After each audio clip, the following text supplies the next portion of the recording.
A Organização das Nações Unidas, a ONU, escolheu hoje, dia 2 de abril, como Dia Mundial de Conscientização do Autismo. O dia serve como alerta ao tratamento, aos problemas e os direitos do paciente portador da doença. O autismo atinge cerca de 2 milhões de brasileiros. Só no Rio de Janeiro seriam 185 mil autistas.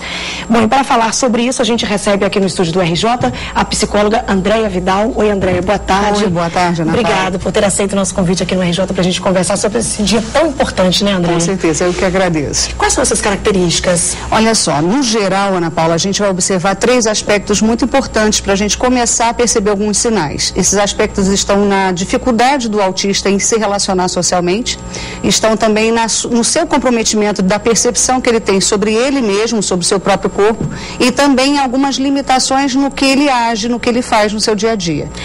Na própria parte psicomotora, vamos dizer assim, do seu desenvolvimento como um todo. Agora, André, os pais costumam confundir isso com timidez, na verdade, né? Aí se engana e acaba pecando por esse lado. Sim, né, sim. A ONU quis, desde 2007, instituir esse dia como sendo um dia para a gente tomar mais consciência, até mesmo para a gente ir desmistificando alguns fatores, principalmente para a família participar mais desse tipo de acompanhamento, vamos chamar dessa forma. O que acontece? Quando, até mais ou menos os 3 anos de idade, a gente já pode observar alguns sinais, alguns sintomas que são característicos do próprio autista, como principalmente a criança não conseguir brincar muito bem como outras, a criança ter uma dificuldade na sua parte fonoaudiológica, na parte da fala, na parte do seu envolvimento de comunicação, até mesmo na parte ludoterapêutica, né, na parte da brincadeira que ela tem com as outras crianças e com ela mesma. E uma característica muito importante que a gente observa, a criança, por não conseguir se controlar muito, ter noção real e neurológica do seu desenvolvimento motor, ela vai ter uma tendência muito grande à automutilação.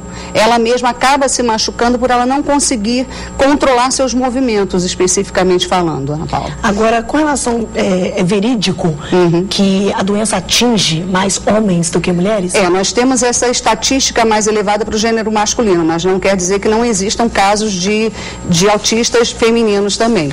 Mas o que a gente observa é como essa criança tem dificuldade em ser bem tratada, até mesmo na parte médica, com todo respeito à área em si, mas o quanto a gente precisa fazer um diagnóstico diferencial e global com vários especialistas, não é? Para a criança poder ter um acesso melhor e maior, até mesmo em cima do que a gente observa no ECA, no Estatuto da Criança e Adolescente, para ela não ser mais excluída do que ela mesma se exclui nos comportamentos sociais que ela participa. Agora, André, eu te convido a assistir, e quem está assistindo, acompanhando também ao RJ, a assistir uma reportagem muito bonita, um exemplo de vida de uma família de São Pedro da Aldeia que adotou uma criança autista, e olha só o dia a dia, a rotina dessa família.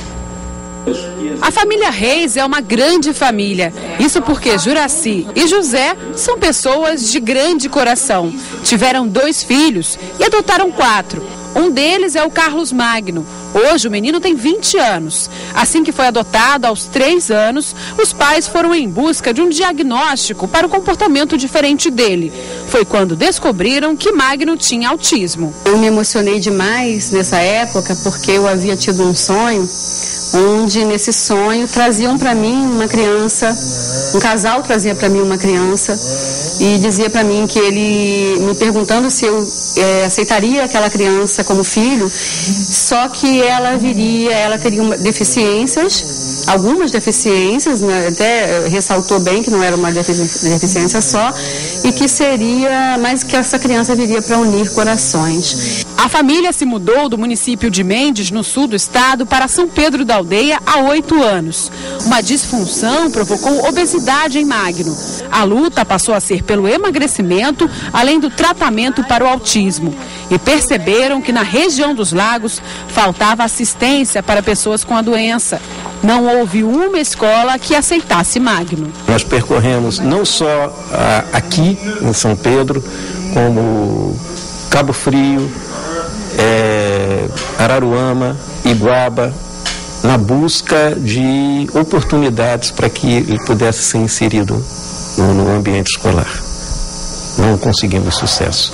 A ajuda veio pela internet. Os pais descobriram uma metodologia americana e passaram a desenvolvê-la com Magno. O pouco que nós já conseguimos fazer, nós notamos uma evolução muito grande. Um dos momentos especiais na rotina da família é esse, da caminhada. Pelo menos 2 vezes por dia, o Magno caminha com eles. E aí os pais já perceberam que esse contato com a paisagem, com a natureza, e também esse passeio, fazem muito bem ao tratamento do Magno. O irmão Leonardo é o companheiro de caminhada, eleito pelo próprio Magno. Desde quando a gente veio para cá, né, eu reparei que ele, aos comandos que eu dou, assim, não sei porquê, né, qual motivo, mas ele sempre me acompanha.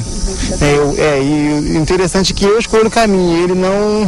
e simplesmente eu vou. Se eu entrar numa rua, ele entra, se eu sair em outra, ele vai, né, e às vezes eu tenho até que parar porque... Eu percebo que eu estou puxando na caminhada, então tem que dar aquela parada, porque também todo mundo tem um limite. Eu, no caso, eu não sei, assim, quando é o dele, então eu prefiro dar uma paradinha, descanso e depois a gente continua a caminhada. A atenção da família, Magno retribui nos detalhes, nos pequenos gestos. E nas horas menos esperadas, faz uma linda demonstração de carinho. Mais alto que a mãe, a mãe agora tem que olhar para cima para falar com ele. A gente vive um dia de cada vez.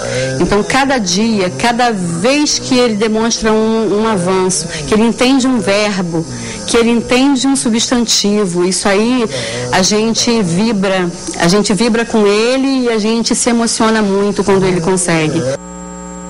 Bonito exemplo, né, André? Muito, muito. Que família bonita. Isso é importante, Ana, exatamente para que ele possa se sentir não só interagindo com a própria família, mas como um todo. A família é um veículo que mostra a necessidade que a gente tem de também compartilhar esse amor, esse afeto fora dela, para ele se sentir também aceito socialmente. Agora, só uma curiosidade, não sei se você percebeu, quem está assistindo ao RJ, todos estavam com roupas, com blusas na cor azul. Sim, a ONU instituiu como sendo azul a cor específica para a gente tentar tomar mais consciência sobre a conscientização sobre o autismo. Agora, Andréia, durante a reportagem, eu me emocionei muito quando estava editando esse material, e eu separei um outro trecho de conversa da mãe com o filho. A gente vai assistir agora para depois a gente dar uma notícia boa, pelo menos por enquanto já é um passo para que comece de fato um tratamento no interior do estado. Vamos ver qual é essa parte da entrevista. Pode olhar só um pouco pra mim? Hein? Você sabe que a mamãe ama muito você?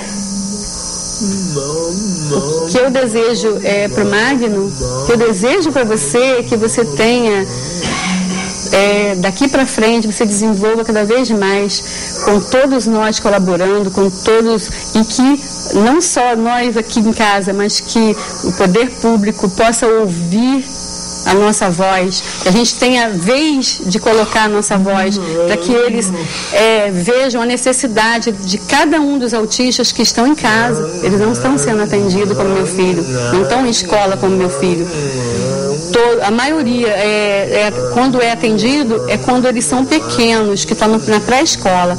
Ele cresceu um pouquinho, a escola já não se sente à vontade, já não se sente preparada para atender, e aí essa criança os pais são levados a retirar essa criança da escola e fazer o tratamento dele sozinho.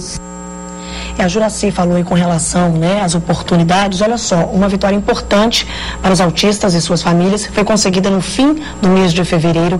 A Assembleia Legislativa do Rio aprovou uma lei uma criação de centros de reabilitação integral voltados para autistas menores de idade. A lei prevê a criação de 8 centros em diferentes regiões do estado, com instalações físicas, equipamentos e área de reabilitação. Os centros devem ser construídos em Itaperuna, na cidade de Campos, Cabo Frio, Nova Iguaçu, Petrópolis, Resende, Angra dos Reis e Volta Redonda. Que ótimo. Que bom, né, André?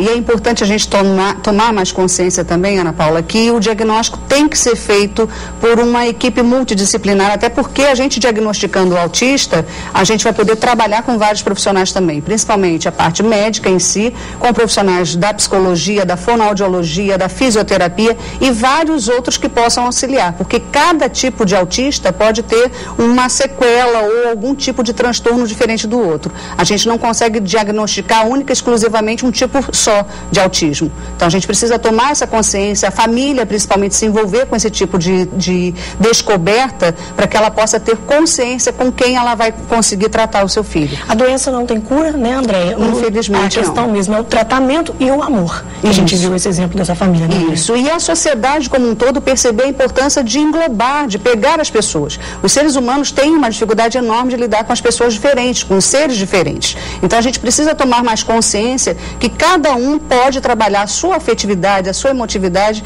de forma bem mais ampla. Não precisa ter medo, ter receio, e sim perceber o quanto que cada ser precisa de mais atenção.